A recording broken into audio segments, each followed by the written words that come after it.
"You'll always be a nobody," my father said across the Christmas table, his voice flat and precise, cut through the sound of carols. My mother didn't say a word. She just stared at her plate, her fork hovering above the mashed potatoes, pretending that if she didn't move, maybe the moment wouldn't exist. My brother Ethan smirked into his wineglass. I'd heard those words before, variations of them delivered in softer tones. But this time, they hit differently. Maybe because I'd stopped believing them. Or maybe because I already knew something they didn't. Before this dinner ended, the whole world would know my name. The fire crackled behind us, the scent of cinnamon and roasted apples wrapping the room in false warmth. Everything looked perfect, like something out of a holiday magazine garland draped across the mantel, golden lights blinking in rhythm with the Christmas playlist my mother insisted on. But beneath it all was the same script we'd been acting out for years. I was the family disappointment, and tonight they'd come to remind me of it. Ethan leaned back in his chair. "So Clara," he said, using the tone that always made my name sound like a punchline, "still running that little startup of yours. What was it called again? Aurelia sounds like a skincare brand." I smiled, cutting into my slice of apple pie. "Still running it," I said softly. "Still paying the bills." Dad chuckled, that dry managerial laugh that had silenced boardrooms and children alike. "Bills are one thing. Legacy is another. You used to have a real career." "What happened to that?" "I left it," I said. He arched an eyebrow. "You quit a partnership track job at Hayes Global to chase—" "What exactly?" "Apps, algorithms, fads. It's a fintech firm," I said, voice calm. "We use AI to optimize capital distribution for underserved markets." He waved a hand. "Buzzwords. Everyone's into AI these days. It's a bubble, Clara." And bubbles burst. Across the table, my mother offered me a small, strained smile, the kind that said, "Please don't argue with him tonight." She had spent her whole life smoothing over my father's edges. I used to envy her patience. Now I just pitied it. "I like to think of it as building something sustainable," I said. Ethan snorted. "Sustainable failure, maybe." The words landed harder than I wanted them to. Not because I believed them, but because I'd heard them too often.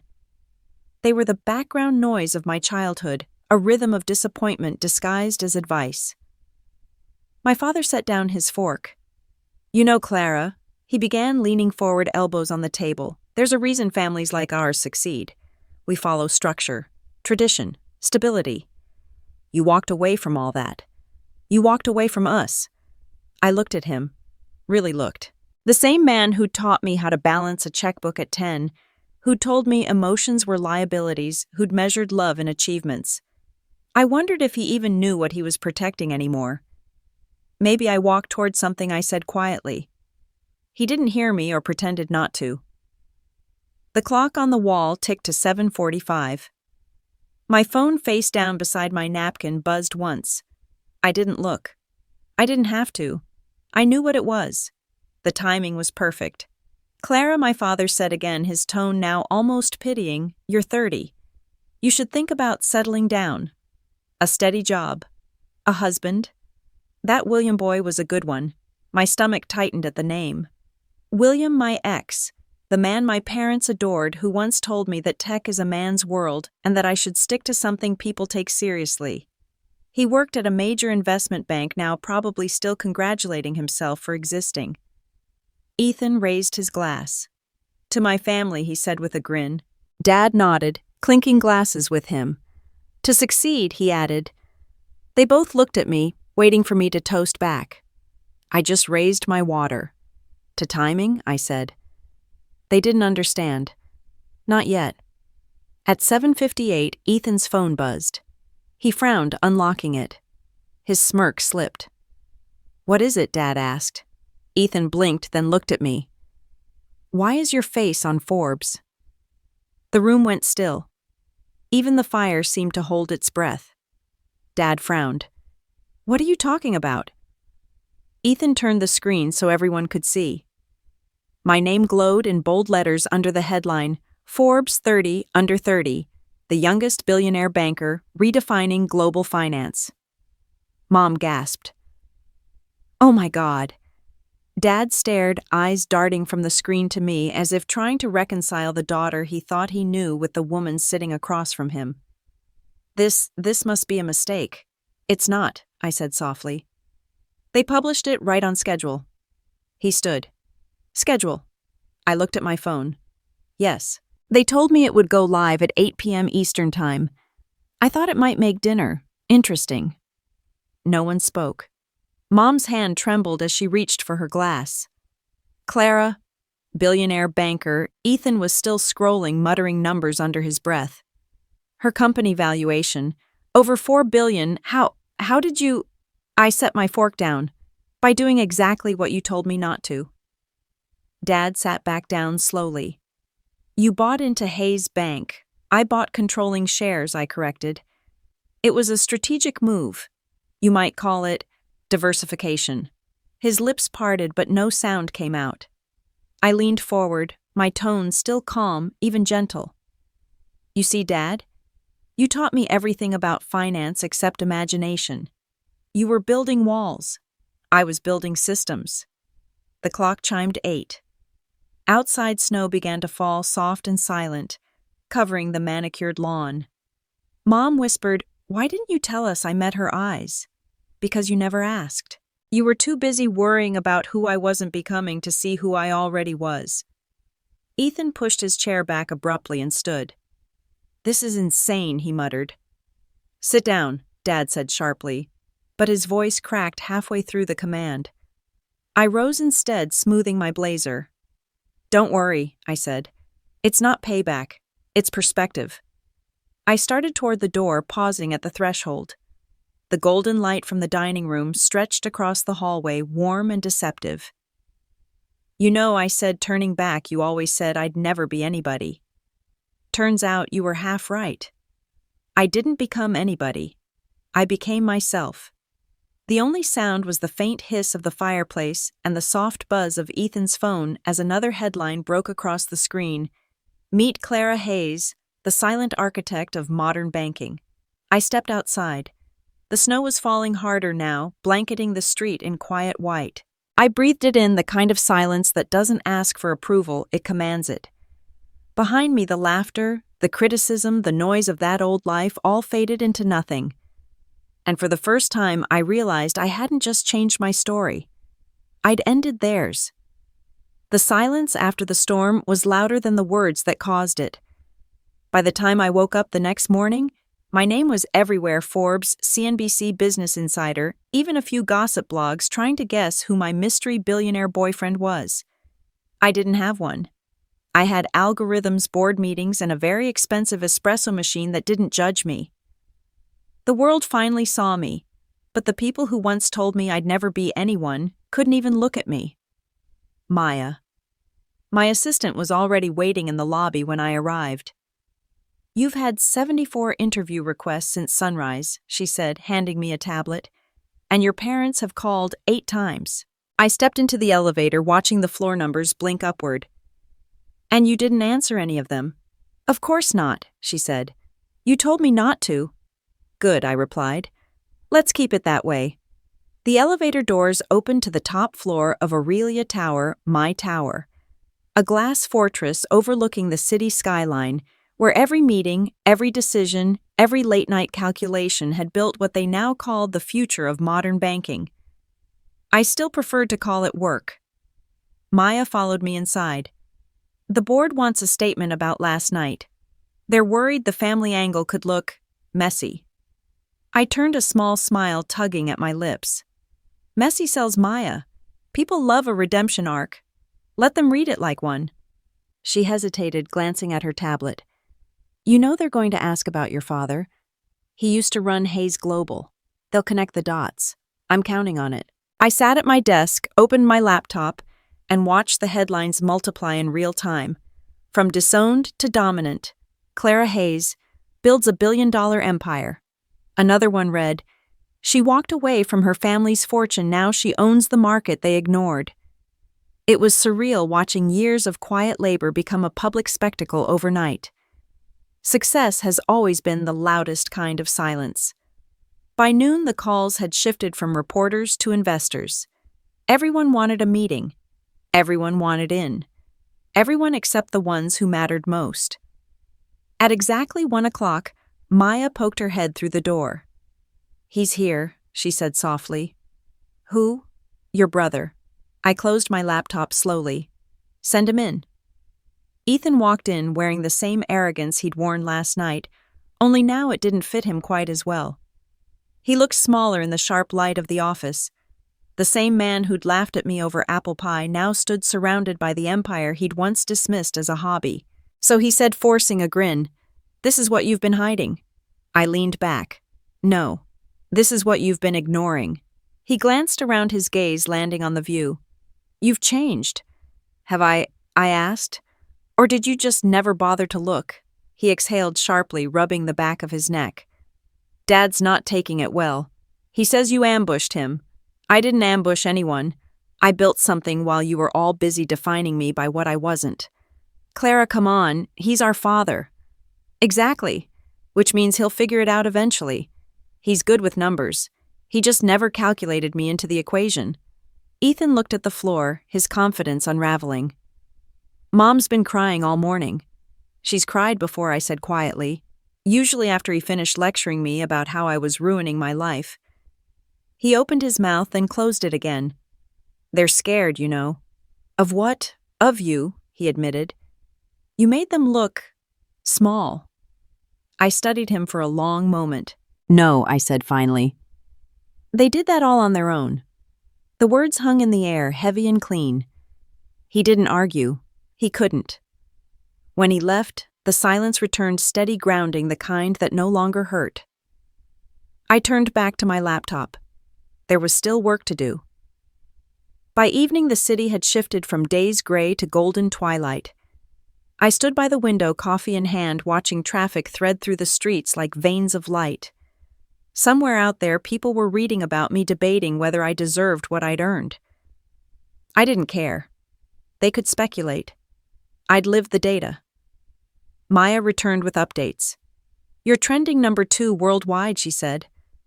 "Also, your father called the press vultures and declined interviews." "That's progress," I said dryly.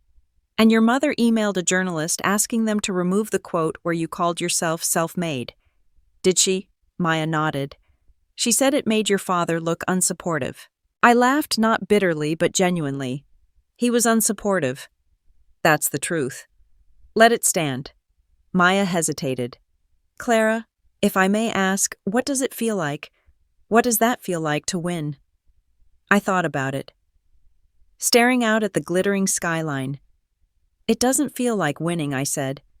"It feels like breathing for the first time." That night, I worked late, finalizing reports and responding to global partners. The phone buzzed again, this time a message from an unknown number. "Dad. We need to talk. Face to face, not as a family. As people who built something different." I stared at the message, unreadable. It wasn't an apology, but it wasn't silent either. I didn't reply. Not yet.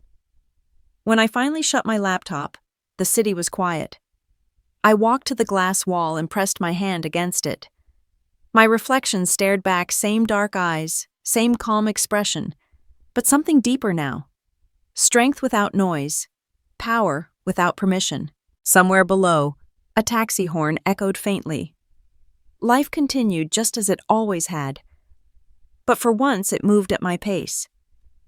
Before turning off the lights, I glanced at the framed quote above my desk, a line from an old mentor who'd believed in me before anyone else did. "Let them underestimate you. It's the cheapest fuel you'll ever find." I smiled. It has carried me this far. It would carry me farther still. As I stepped into the elevator, the reflection of the city followed me down, gold and glass, power and peace intertwined. Tomorrow the calls would start again. There would be interviews, offers, meetings, and maybe another message from my father. But tonight was mine. For the first time in years, I didn't need to prove a thing. The silence wasn't empty anymore. It was earned. It was freedom. It's funny how success makes people remember you. Old numbers light up your phone. Former classmates suddenly remember you existed. People who never asked how you were now start their messages with "so proud of you." The week after the Forbes article dropped, my inbox looked like a reunion of ghost voices from every chapter I'd long closed. The one name missing was my father's. He hadn't called again. Not after that first text. Not after the silence that followed. My mother sent one polite email, short, careful, written like a press release. "We're proud of you, Clara. Please take care of yourself. Love, Mom." No apology, no warmth, just a placeholder of emotion. But maybe that's what I'd expected all along. It had taken years to untangle myself from their version of me, the quiet daughter, the sensible one, the almost successful Hayes. Every memory felt like a footnote to someone else's story. But if I was going to keep climbing, I needed to face where that story began. It started as most things do, with being underestimated. When I was 12, my father hung Ethan's Little League medals in the living room. My robotics trophy went in the hallway behind the coat rack. "Sports are visible," he'd said. "They show discipline. People don't understand machines." He didn't mean it cruelly. He meant it like a fact, as if facts could excuse blindness. At 16, when I built a digital trading simulator for a school project, he didn't ask how it worked. He just said, "Cute." My mother added, "It's nice to see you being creative again." Creative, the word they used when they couldn't say capable. I remembered sitting on the back porch that night, laptop balanced on my knees, the summer air thick with honeysuckle and disappointment. I told myself that someday I'd build something so undeniable that even they couldn't ignore it. That night, the first sketch of Aurelia Bank was born. Back then, it was just an idea, a decentralized model for private lending using AI to track equity flows and minimize bias. I didn't even know if it was possible. I just knew I had to try. I'd stayed up until sunrise, lines of code spilling across the screen like rebellion written in syntax. Ethan came outside just as dawn broke. He was still in his football jersey from the night before, smelling of sweat and champagne. "You're still doing that computer thing?" he'd asked, yawning. "Yeah," I said. "It's going to change everything." He laughed, stretching. "Sure, sis. Just don't forget, real success happens where people can see it." He went back inside. I kept typing. The years that followed blurred into long nights, part-time jobs, and endless trial runs. While my parents hosted charity galas and Ethan climbed his corporate ladder, I built in the shadows, testing models, failing quietly, starting over. By 23, I'd moved into a one-bedroom apartment above a laundromat. The rent was cheap. The noise was constant. The windows rattled in the wind.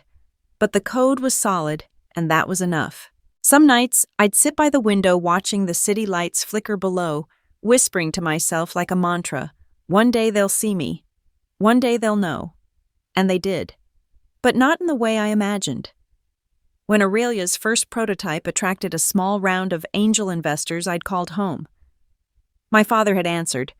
"I got funding," I said, barely containing my excitement. "From where?" he asked. "3 tech investors from California. They love the concept." He paused. "How much?" "500,000. A long silence. Then, "You know that's not real money in the world of finance. Don't get carried away." That was the last time I tried to impress him. Now, standing in my office, years later, watching the sun dip behind the skyline, I realized something. I'd never needed his validation. I'd just mistaken it for love. Clara Maya's voice broke through my thoughts. "Sorry to interrupt. The Japanese delegation is here early. Do you want me to move your call with the London partners?" "No, keep it. I'll handle both." She hesitated. "You haven't taken a break in 3 days." "I'm fine," I said. "Just bring coffee." As the door closed behind her, I turned back to the glass wall.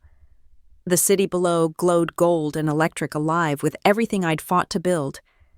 It should have felt like victory. Instead, it felt like distance. Success has always been my language. But it was also my wall. Later that night, I found myself scrolling through old photos stored on a forgotten drive, birthdays, holidays, family dinners. Ethan in his graduation gown, my father shaking his hand. Me on the edge of the frame, smiling too wide as if proximity could equal belonging. There was one photo that stopped me cold at 12, holding a model of a small robotic arm. My father's shadow stretched across the wall behind me just out of frame. I remembered the moment the photo was taken. I'd been so sure I was on the brink of something extraordinary. Maybe I had been. The phone buzzed on my desk. A new message, unknown number. Dad, dinner. Thursday. Just us. No press. No drama. Please. For a moment, I didn't move. Then I typed 2 words, Clara. We'll see. I set the phone down and closed the photo. The city outside pulsed with quiet energy, a heartbeat of glass and light. Somewhere out there, my past was waiting to confront me. But this time, it would meet me on my ground. As I left the office, I caught my reflection in the window, tired, yes, but certain. The girl who once hid behind her father's shadow had built her own light. And when I faced him again, I wasn't going to prove him wrong. I was going to remind him who taught me to fight.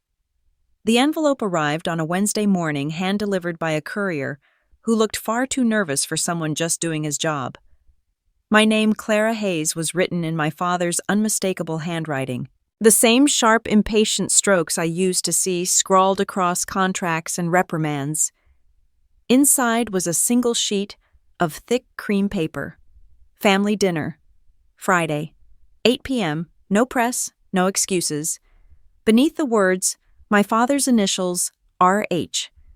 I stared at it for a long time before placing it back on the desk. Maya watched from the doorway, coffee in hand. I assume that's not a dinner invitation you were hoping for. No, I said. But it's one I've been expecting. She tilted her head. Are you going? I didn't answer right away. Outside the city hummed distant traffic, a low drum of life that never stopped moving. When you spend years being dismissed, I said there's a certain satisfaction in walking back into the room on your own terms. Maya smiled slightly. Want me to send flowers ahead? Not this time, I said. I'll bring something better. Friday came quickly. I spent the morning reviewing partnership agreements and the afternoon avoiding every message from my mother. My father had chosen the family house, the same one where every argument, every lesson, every quiet humiliation had taken place. The house of rules, trophies, and cold dinners that always tasted like expectations. As the car turned down the long driveway, I saw the familiar oak trees lining the path, lights strung between them like a scene from an old movie. The house looked the same, white columns, symmetrical perfection, but it felt smaller now. Or maybe I'd just grown. The door opened before I knocked. My mother stood there, her expression soft but uncertain. Clara, she said, voice trembling slightly. You came. I said I might, I replied. She stepped aside. He's waiting in the dining room. The air inside smelled like roasted chicken and nostalgia. Everything gleamed, crystal glasses, silver forks, polished wood. My mother had always believed that presentation could fix anything. It never had. My father was at the head of the table, standing instead of sitting. He wore no tie, just a dark shirt and that familiar air of control.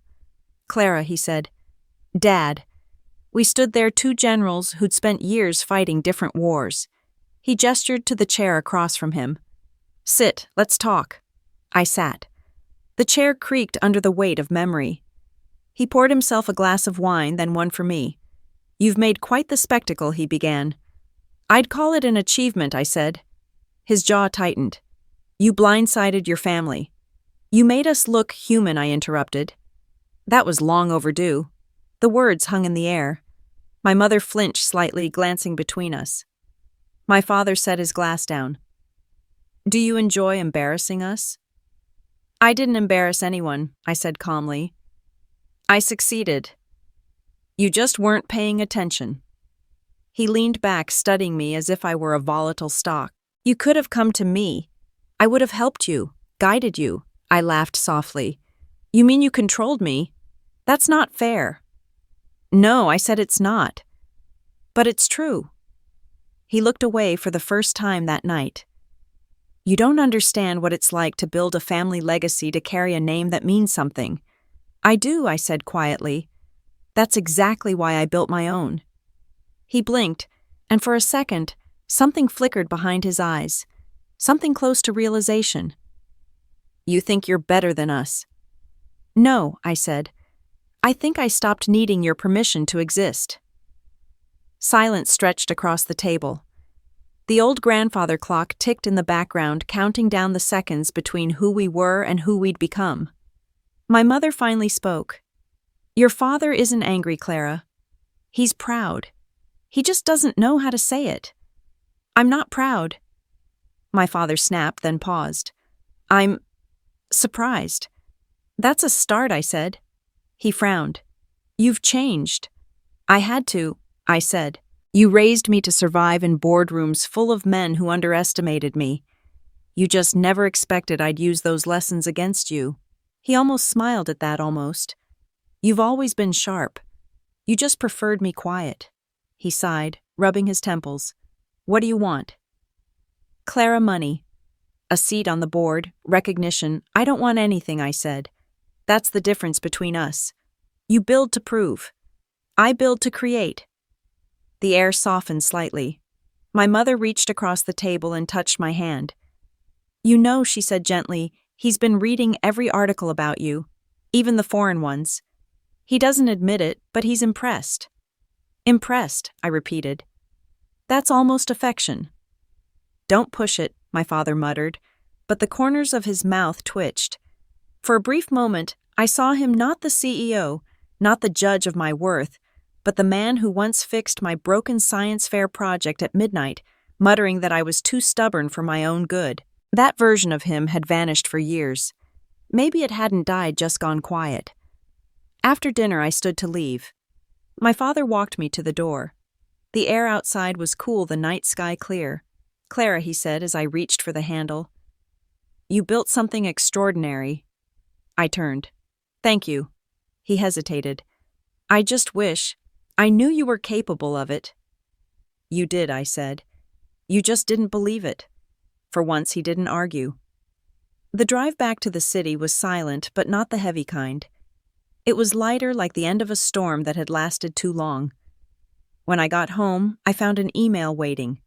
From my father. Subject line, a proposal. Inside, just one sentence. Let's discuss what legacy really means. I stared at the screen, a slow smile spreading across my face. Maybe after all these years, he was finally ready to listen. And for the first time in a long time, I was ready to speak. I didn't open my father's email again for 2 days. It sat there in my inbox like a ghost. A reminder that the man who once measured my worth in failures was now asking for a meeting about legacy. The word felt strange coming from him.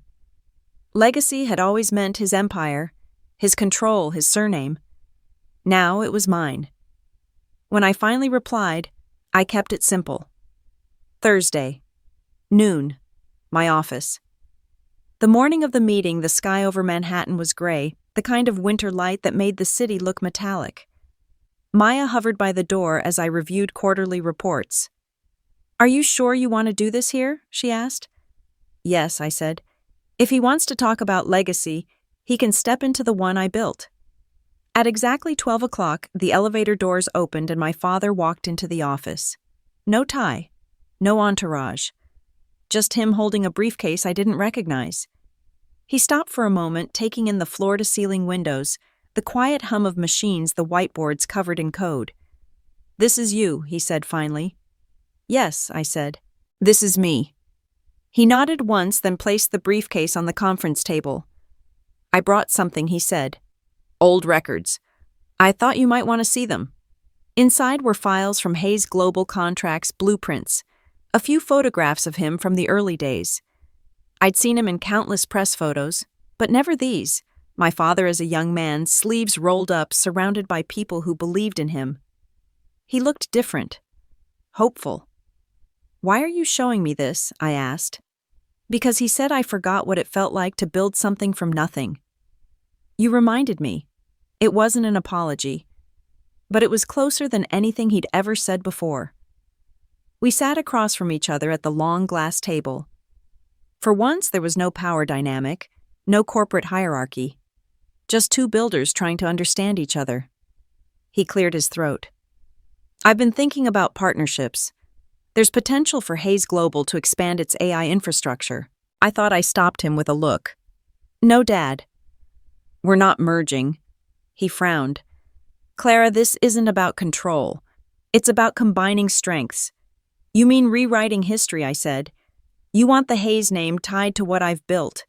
That's not partnership, that's reclamation. The silence stretched. He exhaled slowly.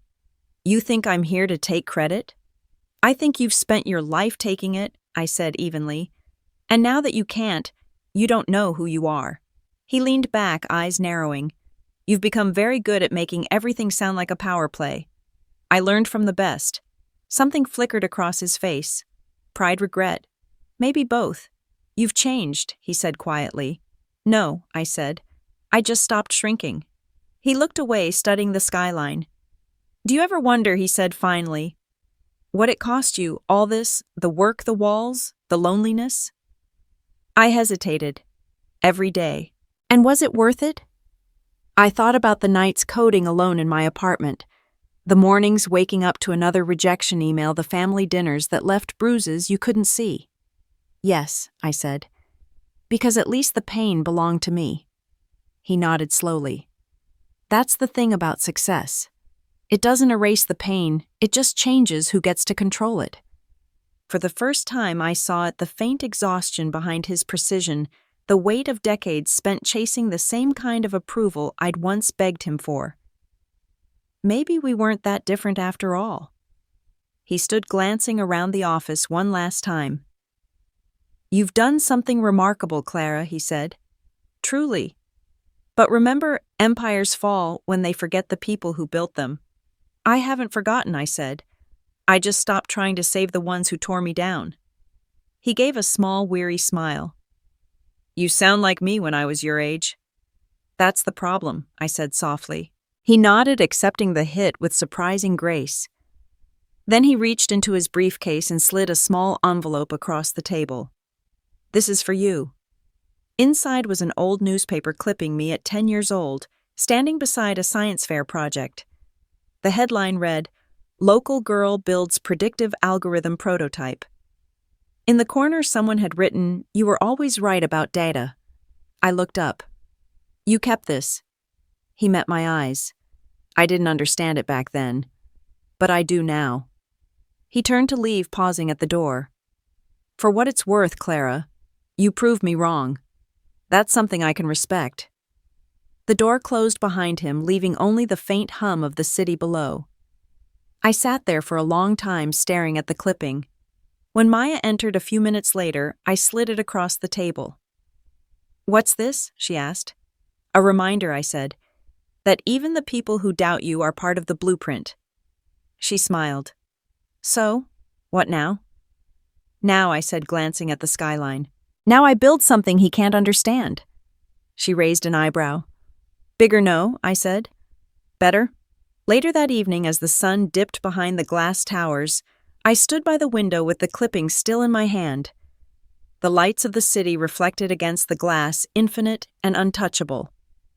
Recognition had a price. It always did. But for the first time, I wasn't the one paying it. Below, the streets buzzed with motion people chasing, climbing, fighting for a name. I'd spent my life doing the same. But somewhere between rejection and revolution, I'd realized something simple power isn't inherited. It's built. And tonight, as the city pulsed beneath me, I finally understood what legacy really meant. It wasn't about being remembered. It was about being undeniable. The invitation came in the most ironic way possible, a message from my mother's assistant, not from her. Family dinner. Saturday at 7. Your father insists. I almost laughed. Insists. That word had defined my entire childhood.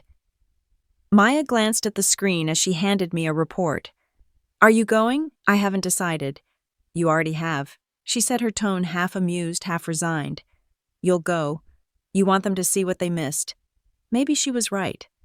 But it wasn't about revenge anymore. It was about closure, the kind you can't buy or build. Saturday night arrived with its quiet chill. The winter air over Greenwich was sharp and cold. My driver slowed as we approached the house, all white pillars and manicured lawns like time had frozen itself in wealth. Inside, the same smells lingered: roast chicken, apple pie, candle wax. The same music hummed softly through hidden speakers. The same ghosts waited in every corner. My father was already seated at the table, his expression carved in granite. My mother fussed over the dishes, pretending not to see the tension. My sister Emma sat to the side, her hands folded tightly in her lap. "Clara," my father said, standing. "You came." "I said I might," I replied. He gestured toward the chair across from him. "Sit. Let's eat." I took my seat, slowly feeling every watchful gaze. The table gleamed beneath the chandelier's soft light, every fork aligned with military precision. I'd forgotten how oppressive perfection could feel. The first course was quiet, too quiet. Then my mother broke the silence. "Your company's doing very well," she said carefully. "We saw the article in the Wall Street Journal." "Thank you," I said, sipping my water. Emma's husband James wasn't there. "Small mercies." My father cleared his throat. "I've been thinking about our last conversation," he began. "About legacy. Here it comes," he continued. "I was wrong to dismiss you, wrong to think success only comes from tradition." It was the closest thing to an apology I'd ever heard from him. I waited, giving him the dignity of silence. He leaned forward. "But I do think we can learn from each other. Hayes Global." Could I held up a hand? "Stop." His jaw tightened. "Excuse me, I didn't come here for another pitch," I said. "I came here because I thought maybe for once we could have dinner without treating it like a board meeting." My mother's eyes flicked nervously between us. "Let's not do this," she whispered. "Please." But it was already happening. "I'm offering an opportunity," my father said. "No," I said calmly. "You're trying to rewrite the narrative. You want Hayes Global to look relevant again, and using my success is the easiest way to do that." He stared at me for a long moment. "You always assume the worst." "I learned from the best," I said quietly. The silence was sharp. My mother set down her fork, her hands trembling. "Can't you both stop?" she said softly. "Just for one night, I tried stopping," I said. "For years. It didn't change anything." Emma's voice broke in, suddenly trembling but steady. "Dad." "She's right." He turned sharply. "What?" "She's right," Emma repeated. "You never listened. You always dismissed her. You did it to me too, just in different ways. You think success is measured by control. It's not." My father's expression faltered. "Emma." "No," she said, standing. "You wanted us to be perfect so badly that you never noticed we were just trying to be enough." The room went still. Even the clock on the wall seemed to pause. My mother looked like she might cry. My father didn't move. His authority, so unshakable, so absolute, cracked at the edges. I looked at Emma. "You didn't have to say that." "I did," she said, her voice softer now. "Because you shouldn't have had to say it alone." The silence that followed wasn't angry. It was heavy, yes, but human.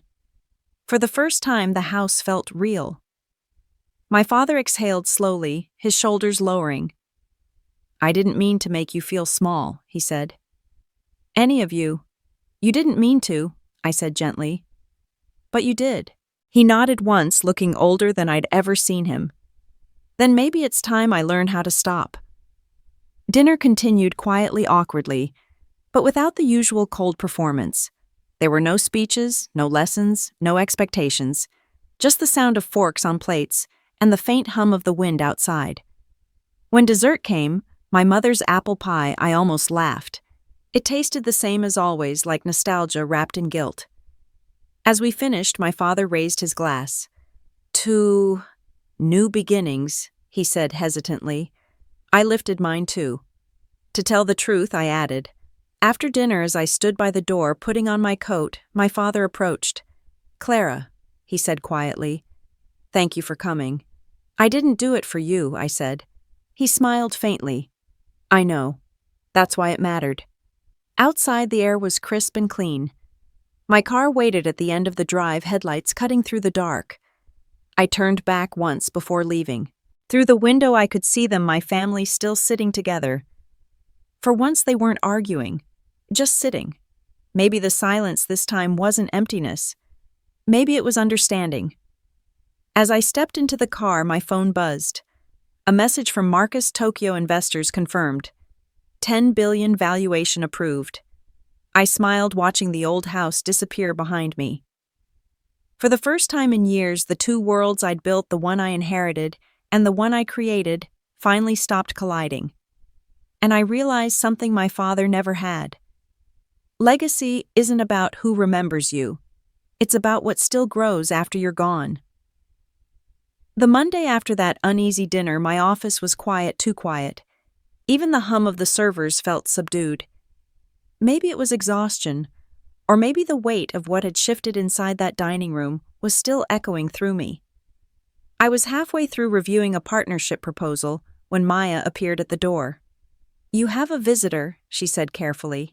I looked up. "Who?" She hesitated. "William."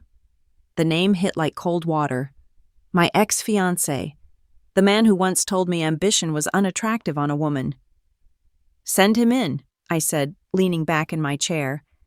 He entered with that same overconfident stride I used to mistake for charm.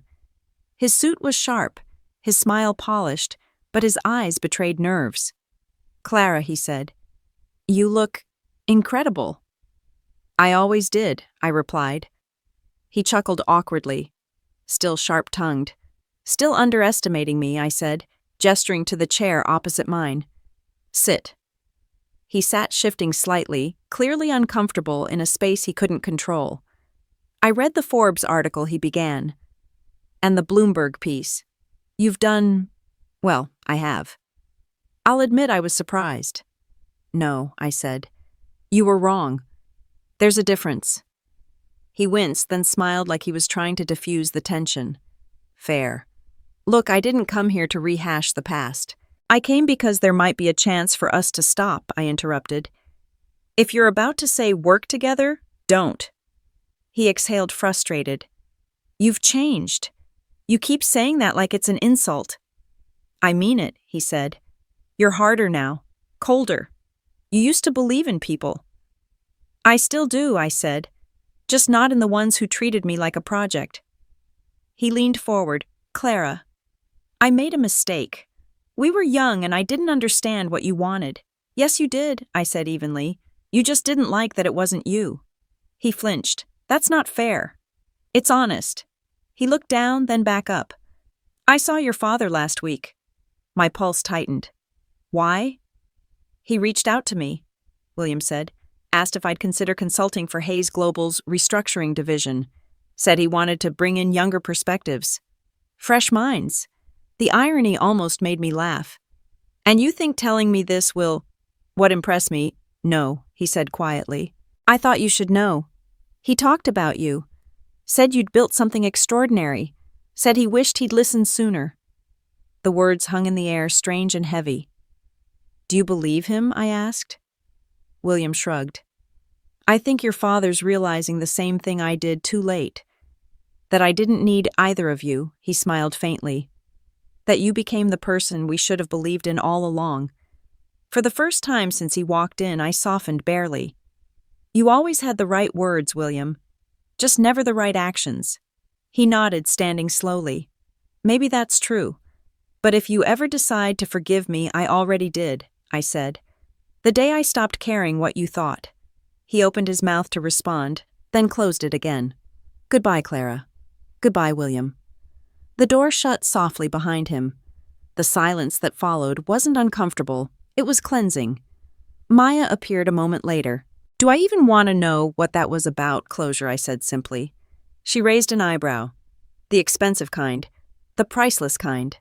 I turned back to my desk, but my mind wandered. My father reached out to William. My ex is suddenly trying to reconnect.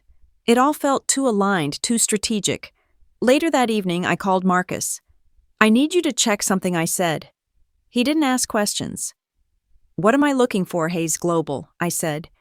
"Specifically, any unusual financial movements in the last 2 weeks." He paused. "You think they're in trouble?" "I think they're desperate." By morning, he had the answer. Your instincts were right, Marcus said as soon as I walked in. Hayes Global is a hemorrhaging capital. They're offloading assets under shell firms. Trying to hide it, but it's messy. Liquidity issues, severe. If they don't secure a bailout soon, they'll be insolvent within a quarter. I stared out the window. My father built that company to last a century. Even monuments crumble, Marcus said, especially when they refuse to evolve. The news should have made me feel vindicated. It didn't. It just felt inevitable. That afternoon, a message appeared on my phone. Unknown number. Can we talk, Dad? I hesitated before replying. Tomorrow. My office. 9 a.m. When he arrived, he looked smaller than I remembered, not physically but in presence. The man who once filled every room with certainty now carried the air of someone out of time. You know why I'm here, he said. Yes, I said. You need help. He sighed. Hayes Global is struggling. We need a partner. A financial lifeline. And you came to me, I said softly. The daughter you once told would never be anyone. His face tightened. I was wrong about that. Yes, I said. You were. He met my gaze. I'm not asking for a handout. I'm asking for collaboration. No, I said. You're asking for rescue. And you don't get to call it partnership just because you can't stand the word failure. His jaw flexed. You've built something extraordinary, Clara. Don't let bitterness ruin it. I stood walking to the window. Bitterness didn't build Aurelia. Truth did. And the truth is, I owe you nothing. The silence between us was unbearable, thick, final. Then softly he said, I don't need your money, Clara. I just needed to see if you'd turned into me. I turned to face him. No, I said. I turned into the person you should have been. He nodded once, almost proud, almost broken. Then he left. When the door closed, I stood there for a long time watching the skyline blur against the glass. Below the city was a grid of cold, calculated movement, ambition, and hope, all tangled together. At that moment, I realized something. Success wasn't revenge. It wasn't power. It was freedom, the kind that comes when the people who once defined you can't touch you anymore. And for the first time, I was truly untouchable. 2 weeks after my father's visit, Aurelia Capital was busier than ever. The Forbes feature had created a relentless demand for my time. My inbox overflowed with invitations from panels, think tanks, even Harvard Business Review. Everyone suddenly wanted my voice on what I'd been building quietly for years. But one message stood out. Hayes Global Request for Acquisition Discussion. I stared at the subject line for a long time. My father's company, once a symbol of everything I wasn't, was now asking for a meeting to discuss being acquired by mine. Maya noticed the look on my face. Good news or trouble? Both, I said. Set up the meeting, Thursday, 10 a.m. The day arrived with the kind of nervous energy you could feel in the air. The boardroom was prepped, sleek, minimal, silent.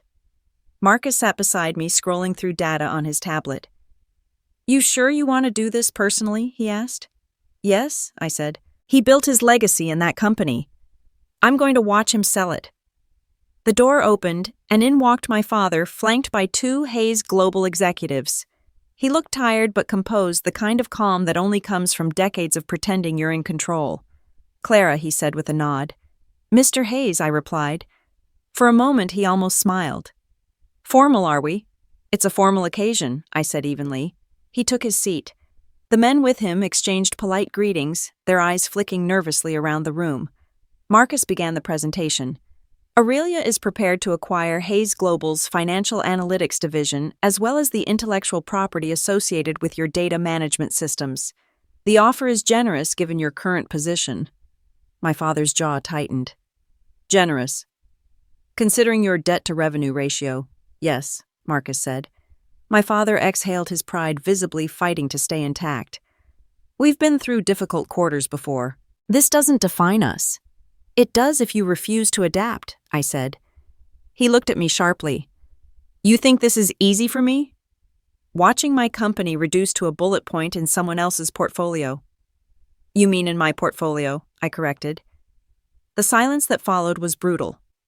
He straightened in his chair. If I sign this, I want one condition: the name stays. Hayes Global remains intact as a brand. I studied him for a long moment. No, he blinked.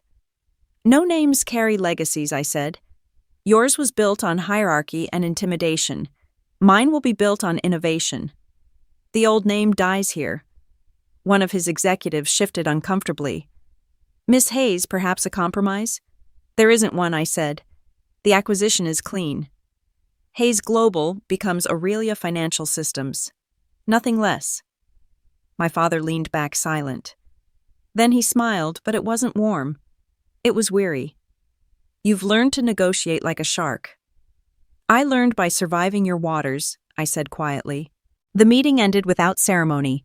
Documents were signed, hands were shaken, and just like that, the company that had once defined my family name was mine. After the others left, my father lingered. He stared out the glass wall overlooking the skyline. When I started Hayes Global, I thought I was building security, he said. Turns out, I was building a cage. Cages are just structures without doors, I said. You could have opened yours any time. He nodded slowly. And you built your own. But you left the door wide open. I didn't respond. He turned toward me, his gaze softer than it had been in years. You did what I couldn't, Clara. You built something that didn't depend on fear. I met his eyes. You taught me what not to become. He gave a faint, almost rueful smile. Then I suppose I was still a teacher. When he left, I stayed behind, staring at the signed papers spread across the table. Generations of arrogance, competition, and control reduced to legal ink and corporate stamps. Marcus returned with 2 cups of coffee. Congratulations, he said. You just bought your father's ghost. I took the cup from him. Not to haunt me, I said. To bury him properly. He chuckled softly. You really are something else. Something else is the only thing worth being, I said. Later that evening, I drove out of the city for the first time in months. The old Hayes Global building sat like a monument, cold, lifeless, empty. I stepped out of the car and walked to the front doors. The brass letters that once read Hayes Global Consulting gleamed under the streetlights.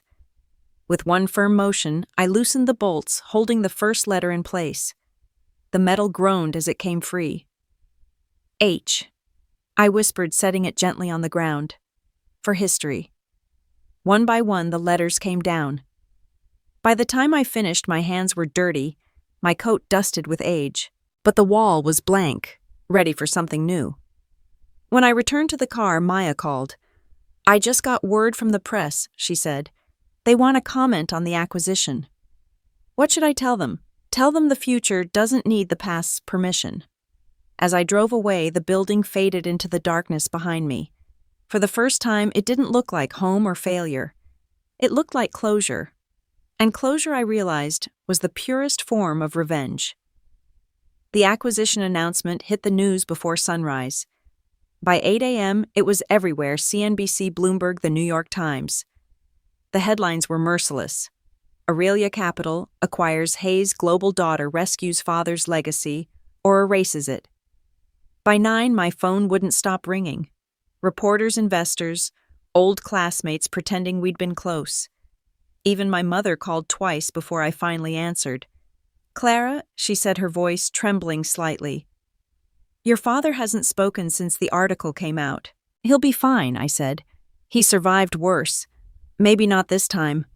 Something in her tone made me pause. What happened? He went into the office this morning, she said. But when he got there, the name was gone. They'd already changed the sign. He didn't expect that. I closed my eyes.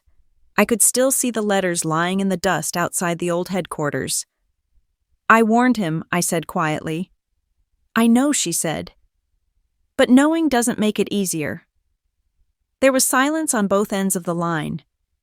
Finally, she whispered, was it worth it? I didn't answer. That afternoon, Maya entered my office holding a stack of media requests. Everyone wants a statement, she said. Half the outlets are calling it a feminist triumph. The other half say, you destroyed your family name. Then both are half right, I said. Do you want me to decline interviews? For now. I turned toward the window. The skyline shimmered beneath the winter sun, beautiful and indifferent.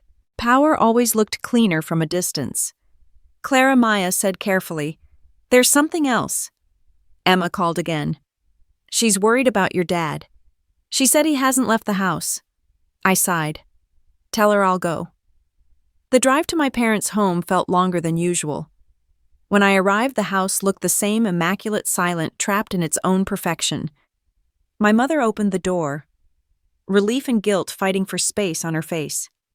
"He's in his study," she said. The study was dim-lit only by the fading afternoon light.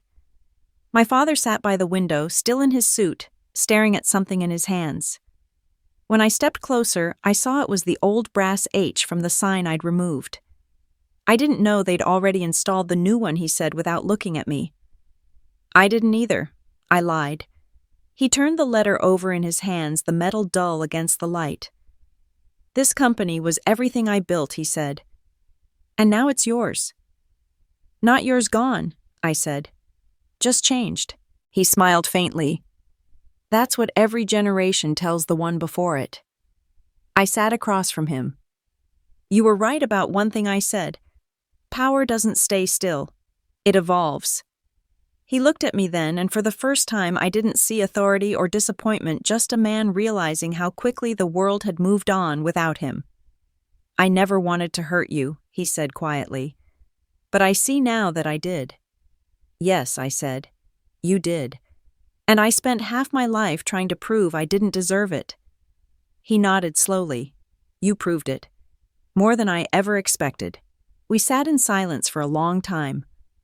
Outside, snow had begun to fall in soft, steady sheets. "Do you regret it?" he asked suddenly. "The acquisition." "No," he said. "The cost." I thought about it, the sleepless nights, the broken relationships, the years of silence between us. Sometimes I said, "But regret doesn't change results." He chuckled softly. "You sound like me." "I learned from you," I said. "That's what scares me." He looked down at the letter again, tracing its edges. "Maybe that's what legacy really is, not what we build, but what we leave inside the people we hurt." I didn't know how to answer that, so I didn't.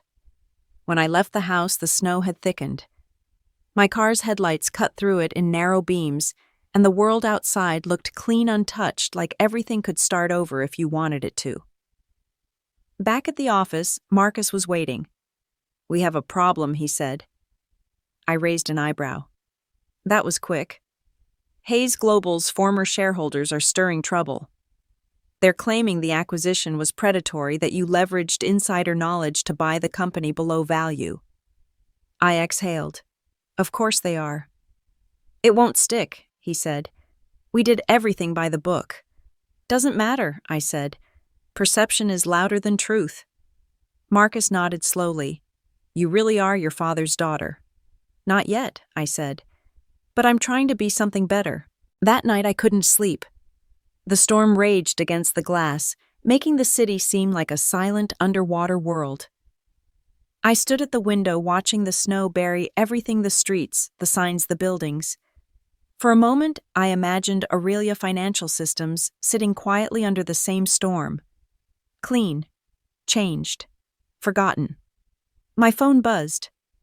A message from my mother. "He's resting. He said he's proud of you." I read it twice before setting the phone down. Pride. The word that used to be a weapon now felt like forgiveness.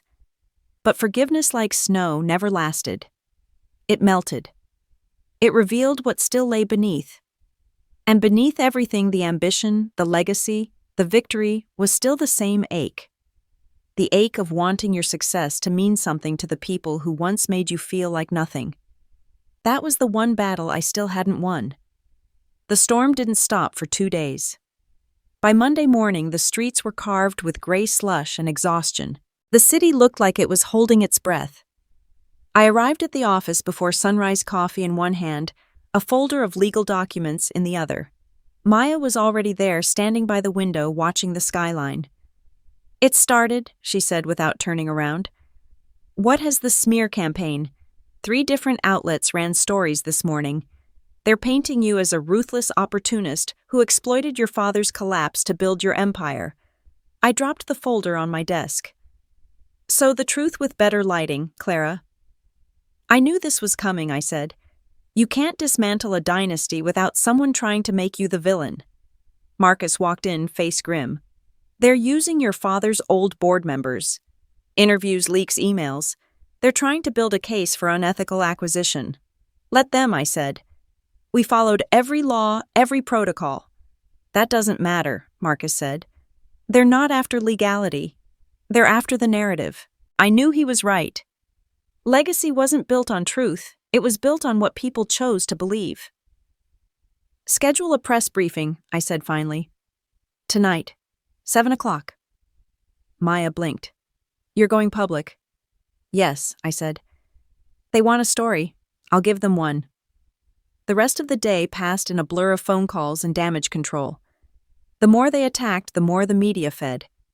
By noon, headlines flooded every feed, from daughter to destroyer. The fall of Hayes Global. At 4, a message from my mother came through. Please stop this. Your father isn't well. The stress I didn't finish reading. Guilt was a luxury I couldn't afford. Not now. When the clock struck 7, the press room at Aurelia HQ was packed, reporters, photographers, flashing lights. I stepped onto the stage in a black suit, simple and deliberate. The hum quieted instantly. Good evening, I began. There's been a lot said about my company, my family, and my choices. Tonight I'm here to tell you the truth. I paused, letting the silence draw tight. When I started Aurelia Capital, I didn't inherit money connections or a name that opened doors. What I inherited was doubt, and that was more powerful than any trust fund, because doubt makes you build things no one believes in until they have to. A few heads nodded. Cameras clicked.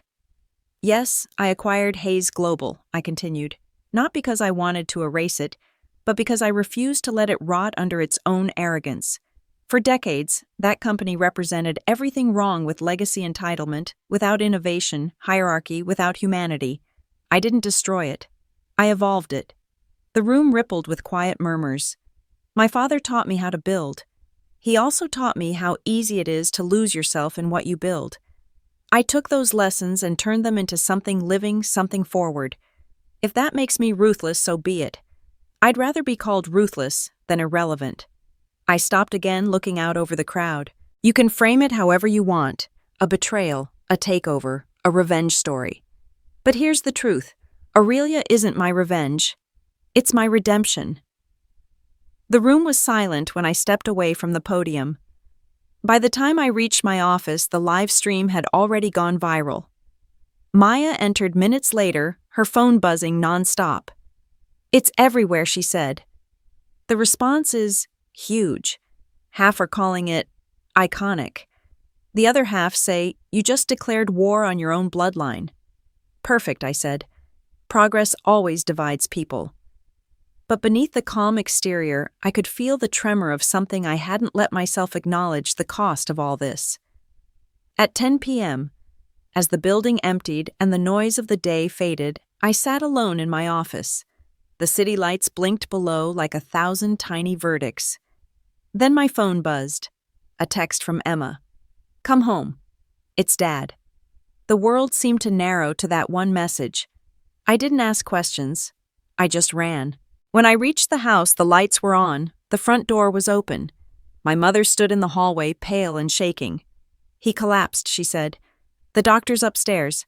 I climbed the stairs 2 at a time, heart pounding. My father lay in bed, breathing shallow but steady. The doctor turned to me. Stress-induced arrhythmia, he said. He'll recover, but he needs rest. No more shocks. I nodded, swallowing hard. When the room cleared, I sat beside him. For a long moment, I didn't speak. Finally, he opened his eyes. Clara. His voice was weak but steady. You didn't have to fight them all alone. I laughed softly. You trained me too. He managed a faint smile. Maybe that was the mistake. No, I said. It was the lesson. He looked at me for a long time. The press. I handled it. I know, he said. You always do. He reached for my hand, his skin cold but strong. When I was your age, I thought success meant being untouchable. I was wrong. It means being remembered. I squeezed his hand. Then you'll be remembered. He smiled faintly. So will you. Just don't forget who you are in the process. He drifted back to sleep. I stayed there for hours listening to the slow rhythm of his breathing, realizing that every war we'd fought had brought us here to a truce neither of us had expected but both desperately needed. When I finally stood to leave, my mother met me at the door. You did what you had to, she said quietly. I know, I whispered. I just wish it didn't feel like winning. Outside, the snow had started again. The city glowed faintly in the distance, still awake, still hungry. By the time I got back to my apartment, my phone was filled with messages, praise, outrage, opportunity. The world kept moving, unstoppable. But for the first time in years, I didn't open a single one. I sat in silence watching the storm return. Somewhere between the flashes of lightning and the hum of the city below, I understood something my father had never said, but always knew. Success isn't the end of the story. It's the mirror that forces you to face the cost of every victory. And mine had never been cheap. 3 days after the press conference, the storm broke. The public had made up its mind. Half of America hailed me as the woman who rewrote corporate history. The other half called me the daughter who sold her father's soul for power. But what neither side knew was that behind the headlines something far more personal was unraveling. The night I got the call from my sister, I was in my office going over projections for our Tokyo expansion. Her voice trembled through the phone. Clara, I need to talk to you. It's about Dad and the board. I closed the laptop. What about them? They're furious. They want to push him out completely. Some of the old partners blame him for losing everything. They're planning to sue, and they think if they drag your name into it, it'll get them leverage. I leaned back, letting her words sink in. They're coming after me. They're coming after both of you, she said. And Dad doesn't even know yet. Where are you? At the house. Stay there. I'm coming. When I arrived, the air outside the house felt electric thick with something that wasn't just winter. My father was sitting in his study again, the old H still on his desk, half buried under stacks of papers. He looked up when I entered, his eyes tired but sharp. I know why you're here, he said. Emma told me. Then you know they're preparing legal action. He nodded slowly. They'll do what they've always done, protect their pride, and call it justice.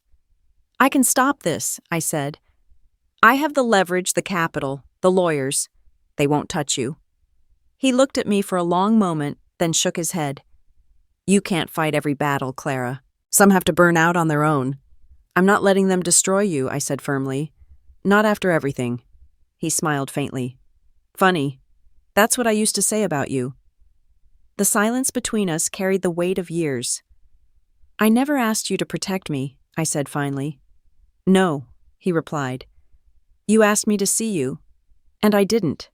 His voice cracked slightly. You were the only one in this family who ever scared me, not because you were reckless, but because you were relentless. You were everything I wanted to be, but couldn't. It was the first time he'd ever admitted fear. Then let me do this, I said softly. Let me fix what they broke. He looked away, his hand brushing over the brass letter on the desk. If you do, make sure it's for you, not for me. That night I called Marcus. Prepare a counteroffer, I said. We're going to buy them out before they can act. You're serious? Completely. The following week was war. Quiet surgical war, the kind fought with contracts, not chaos. I met with lawyers, analysts, and former shareholders. I knew every weak point, every silent grudge, every debt they'd buried under loyalty. On the third day, I called the board members of the old Hayes Global, one by one. My tone was polite, professional, and merciless. You can sue, I told them. But if you do, you'll lose everything. I'll open every file, every internal audit you thought you buried. Or you can sell your remaining stakes at double market value and walk away clean. By the end of the week, they all took the deal. When the last signature came through, I sat back in my chair, the adrenaline draining from my veins. It was over. The Hayes Empire. What was left of it belonged to me completely. But victory didn't feel like triumph. It felt like silence. That night I went back to the house again. My father was sitting in the same chair, a cup of untouched tea beside him. He looked up, and for once I didn't see distance in his eyes. I saw pride. "You did it," he said. "I did," I replied. "They're gone. Every last one of them." He nodded slowly. I thought I'd feel relieved. But all I feel is small. "Because you spent your life building towers," I said gently. "And now you're finally on the ground." He smiled faintly. "You talk like a poet now."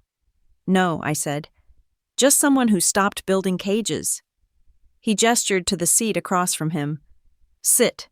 Tell me about what you're building next." I sat, and for the first time I told him everything: the AI initiative, the expansion into sustainability, the partnerships we were forming to rebuild education through tech. He listened not as a critic or competitor, but as a father. When I finished, he said quietly, "You're doing more good than I ever did." "That's not true," I said. "You gave me the blueprint. I just redrew the lines." He leaned back, closing his eyes. Maybe that's what legacy really is, when someone finally improves your mistakes. For a while, neither of us spoke. The old clock in the hallway ticked softly, the only sound between us. Then his voice broke the quiet. "Do you hate me?" I shook my head. I did, but hate gets heavy after a while. I had to put it down. He smiled, eyes still closed. Then maybe we both won after all. When I left, the night air was sharp and clean. Snow covered the ground again, soft and bright under the porch light. As I walked to my car, I looked back at the house. The windows glowed faintly, like something inside was still alive, fragile but alive. Back at my apartment, I poured a glass of wine and sat by the window overlooking the city.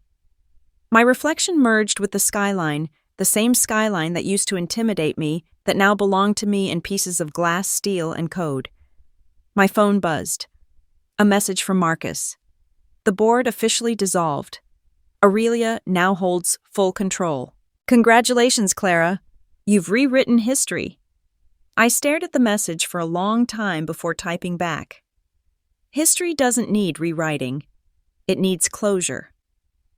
Then I turned off the phone, finished my wine, and watched the city lights flicker against the dark.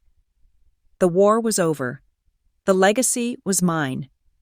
But somewhere deep inside, beneath all the noise and victory, I knew this wasn't the end.